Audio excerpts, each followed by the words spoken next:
थोड़ा सा दे देना। क्योंकि अभी सरकार को बने 1 महीना हुआ है और एक नई जिम्मेवारी के तहत करनाल से जनप्रतिनिधि के रूप में जनता की सेवा करने के लिए उपस्थित हुआ हूँ। तो करनाल शहर की जनता को मूलभूत सुविधाएं प्रॉपर मिलती रहे, निरंतर उसमें प्रयासरत हूँ और आज से ही कुछ विभागों की बैठक लेनी शुरू की है। निरंतर जनता के बीच में हूँ और सरकार बनते ही डेंगू जैसी गंभीर बीमारी का कहर पूरे प्रदेश पे है और वो उससे कैसे बचा जाए और सरकार के उसमें क्या प्रयास हैं, उसकी आज समीक्षा मैडम आदरणीय सीएमओ मैडम के साथ आज करनाल ऑफिस में रखी है, सीएमओ मैडम जी के ऑफिस में, और सभी जिला के जो शीर्ष अधिकारी हैं स्वास्थ्य सुविधाओं से संबंधित वो उसमें उपस्थित रहे हैं। तो उसकी पूरी समीक्षा की है, उनसे कैसे बचा जाए उन पर चर्चा हुई है।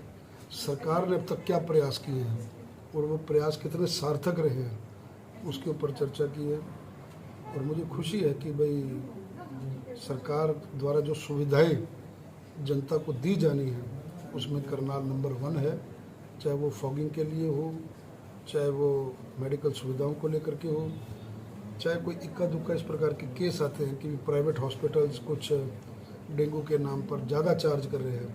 तो ऐसा कोई मामला सीएमओ मैडम से जब डिस्कस किया तो कोई संज्ञान में नहीं आया। फिर भी मैंने मैडम को ये कहा है कि डेली की जो अपडेशन होती है, हालांकि इनका मीडिया में डीपीआरओ के माध्यम से डेली का एक जिसे वो बोलते हैं कि भाई चार्ट प्रेस रिलीज जाती है कि आज ज़िले में कितने डेंगू के केसेस आए, कितना निदान किया और उसके ऊपर सरकार क्या कर रही है।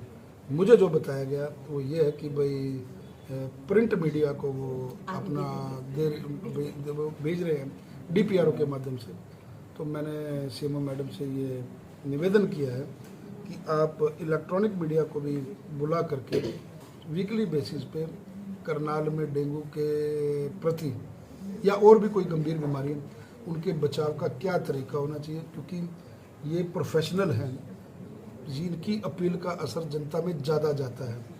और ये मीडिया को फ्रेंडली रह करके बताएं कि करनाल में किन चीज़ों से हमें बचा जा सकता है। मसलन जैसे कूलरों में पानी इकट्ठा ना हो, नालियों में पानी इकट्ठा ना हो, गड्ढों में पानी इकट्ठा ना हो, और भी बचाव के जो तरीके हैं। अगर मेडिकल ऑफिसर्स इस प्रकार की बात रखेंगे तो जनता में उसका असर ज़्यादा है। लार्वा की बात करें तो civil hospital let's me complete first.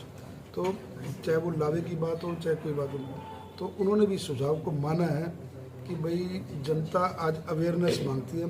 ये प्राथमिक प्रयास है, उन प्रयासों को हम जितना सुचारू रूप से चलाने का काम करेंगे तो वो सोसाइटी के लिए, समाज के लिए ज़्यादा अच्छा है।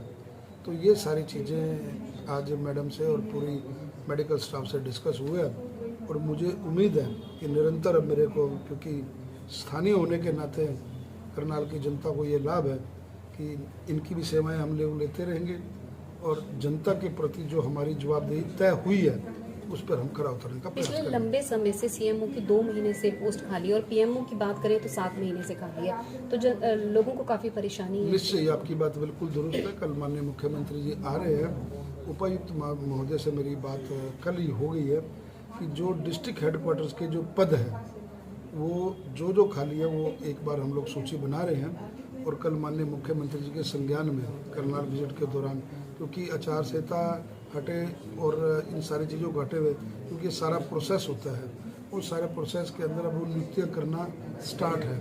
तो कल माननीय मुख्यमंत्री जी के संज्ञान में दे करके करनाल के अंदर सीएमओ हो, पीएमओ हो, और भी कई पोस्ट हैं जैसे डीटीपी है या स्टेट ऑफिसर का पद है या कुछ एसडीएम्स हैं, वो उन सारी चीज़ों के ऊपर कल संज्ञान लेकर के और ये क्या प्रोग्राम है कल उनका, कहाँ पर? कल माननीय मुख्यमंत्री जी 3 बजे से लेकर 5 बजे तक करनाल में रहने वाले हैं।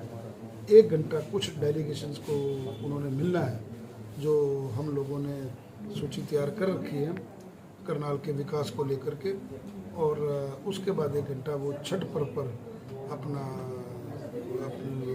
पूर्वांचल समाज है, जो एक बहुत बड़ा त्यौहार है उसमें आएंगे और उसमें शिरकत करेंगे तत्पश्चात 5 बजे वो कुरुक्षेत्र के लिए प्रस्थान करेंगे। हॉस्पिटल के अंदर एम